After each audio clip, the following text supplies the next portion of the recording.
Now that you understand the types of relationships available, let's see how you can establish relationships within your own database. I'm going to create a brand new database. It's just going to be a standard database, and it's going to be called Order Entry.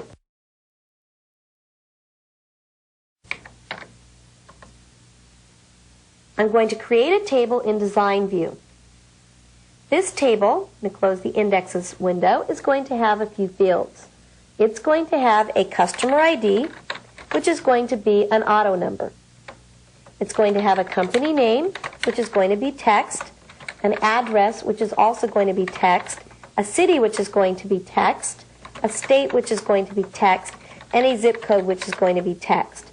And I'm not going to worry about setting any of the other properties in this table except for the fact that the customer ID, my auto number field, is going to be my primary key.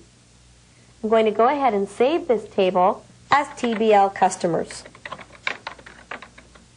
Now I'm going to close this table, and I'm going to create another table in Design View. This one is going to be my Orders table. It's going to have an order ID, which is going to be an auto number. It's going to have the customer ID, which is going to be a number, and it's going to have order date, which is a date time field, and it's going to have the ship via, which is going to be a number field. I'm going to establish a primary key based on the order ID, and I'm going to save this table as TBL Orders. I'm going to create one more table. The one additional table I'm going to create is going to contain my order details. It's going to have an order ID, which is going to be a number.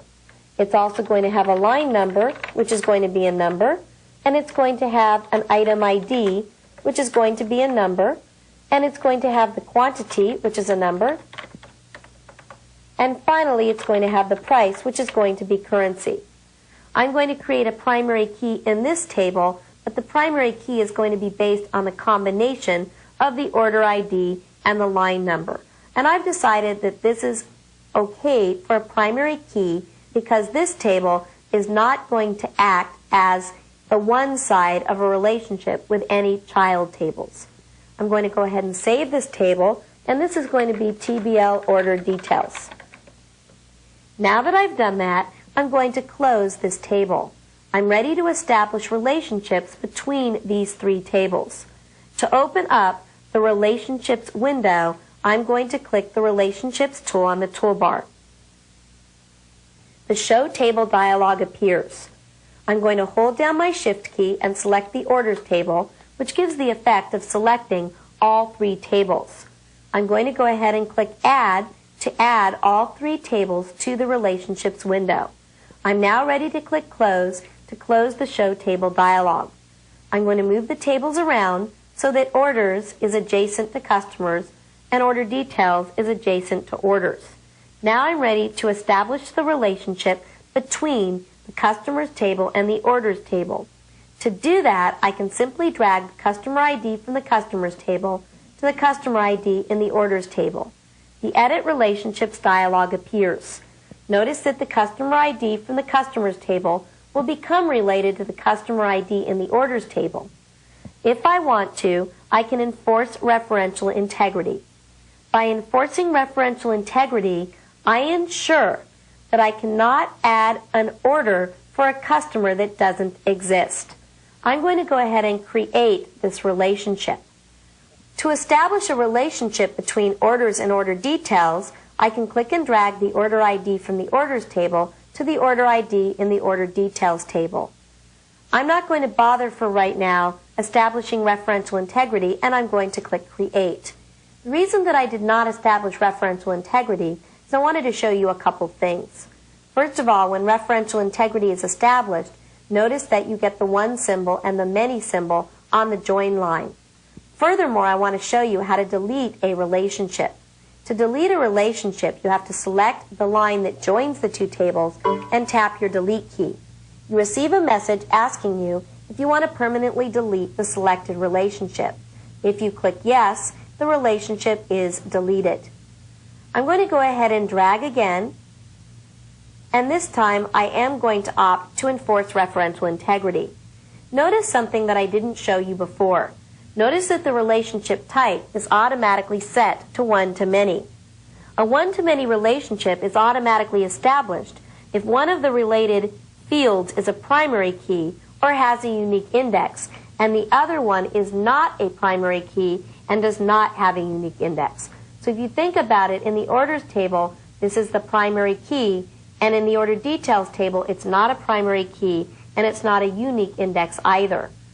If both the order ID in the orders table and the order ID in the order details table, if they were both unique or the primary key, this would automatically appear as a one-to-one relationship.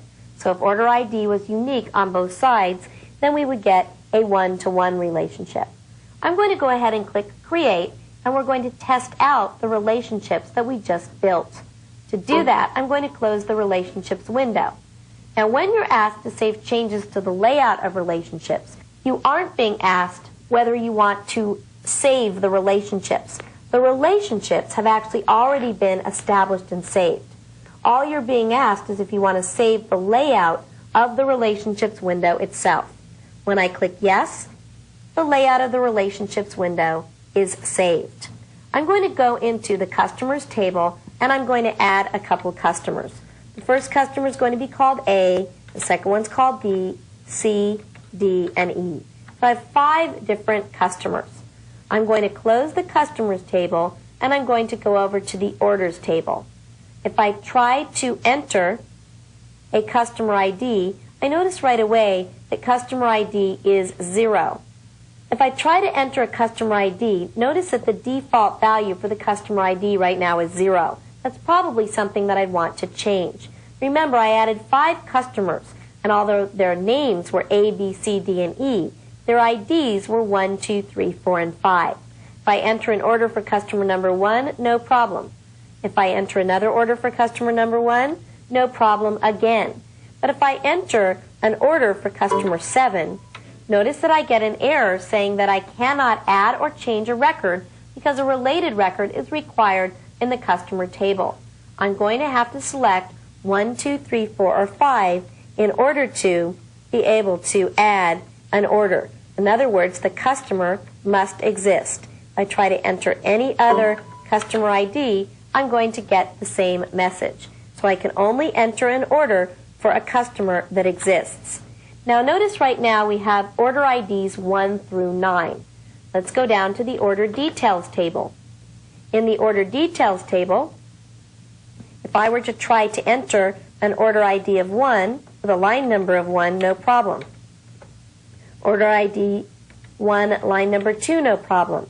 But if I were to try to enter an order ID of 11, regardless of the line number, I'm going to get an error. I need a related record in the orders table based on the order ID. So I can enter anything 1 through 9 since I have 9 order IDs. Anything else here will work just fine. I'm going to go ahead and close this table and go back to the Customers table. In the Customers table, I'm going to try to delete customer number 1. Notice that I get an error message that the record cannot be deleted or changed because the table called TBL Orders includes related records. I did not select Cascade Delete. Therefore, I cannot delete a customer if that customer has associated orders. And that would be true for any of my customers. And what I'm going to do now is go to the Orders table. And I'm going to try to delete order number 1. Same thing. I cannot delete the record because order details table includes related records. By order 2. Order 2, I'm able to delete. And that's because there were no orders in the order detail table with an order ID of 2. What I'm now going to do is I'm going to change the customer ID here to customer ID number 3. If you notice, none of our orders are associated with customer number 4. I'm going to close the orders table and go back to the customers table. If I try to delete customer number 4, remember, who does not have any orders, I'm able to delete that particular row without any problem. I'm going to close the table, and let's return to the relationships window. If I change the relationship between orders and order details to cascade the delete and click OK, let's take a look in the order details table and note that we have some order detail items that are associated with order number 1. What I'm going to do is close the order details table, go over to orders, and I'm going to attempt to delete order number 1 now that I've specified cascade delete. I tap my delete key and I get a different message. It says relationships that specify cascading deletes are about to cause one record in this table and in related tables to be deleted. If I click yes, not only is order number 1 deleted from the orders table, but if we look at the order details table, the order detail items that were associated with order number 1. You need to be very careful when specifying cascade delete. If you think about it, let's say your company had customer information and you stored all your order and order detail information, which allowed you to produce a profit and loss statement. If you allow a cascade delete between customers and orders and order details, if you were to delete a customer, you'd actually be changing your profit and loss statement. Not a good thing. I generally opt to use action queries to archive data, and then I use union queries to join the archived data and the live data, and I don't actually allow things to be deleted from my databases permanently. Well, now that you understand referential integrity and how to establish it and how to deal with cascade updates and cascade deletes, let's talk about the benefits of relationships. There's 3 main benefits to relationships. The first is data integrity. Remember that without the relationship established, you could add an order for a customer that doesn't exist. That doesn't do much for you in terms of data integrity. How would you send that order to a customer if you don't even have that customer's address stored in the customer table? The second benefit of relationships is optimal performance. Once you establish relationships between tables in your database, any queries involving those tables run more efficiently. And thirdly, relationships provide you with an ease of use in designing systems. Whether you're building queries, forms, reports, or data access pages, Access understands the relationships that you establish and knows how to more easily build all the objects that you create.